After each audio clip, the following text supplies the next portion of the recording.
Ще заповядаш и в ринга или не? Не знам дали няма да е край на кариерата ми. Ама ще дойде. Значи на много хора съм казвал, на много хора, асистента, слагай му ръкавиците. На много хора съм казвал, че идването в залата и бокса така ти показва къде си и кой си в живота. И ти помага да намериш себе си. После този микрофон. Аз не знам какво ще намеря. В ринга микрофон не ти трябва. В ринга слагай му ръкавиците. Значи, в залата ще намериш. Значи има хора, които върват с вирнат нос, не знаят къде се намират, нали.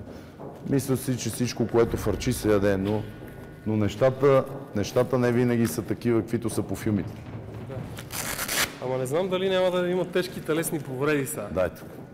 Ти да не си го изкараш сега на мене накрая. Готов ли си? Очилата няма ли ги свалим? Аз си ги сваля. Какво? Абе, по-хубаво ги свали, разбираш. Добре, готов ли си?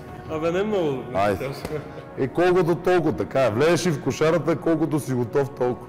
Ти си, давай, дигай гарда и почвай. Пускай, не се страхувай. Тук, ако се страхуваш, лошо.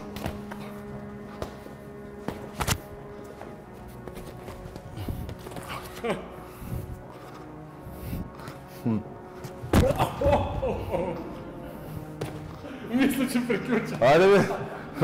Стига толкова. Как приключи, бе? Край. Хвърляй кърпата. Кърпа на мен. Стига толкова. Айде, бе, давай, няма. Как стига толкова, бе? Не е като новините, нали? Не.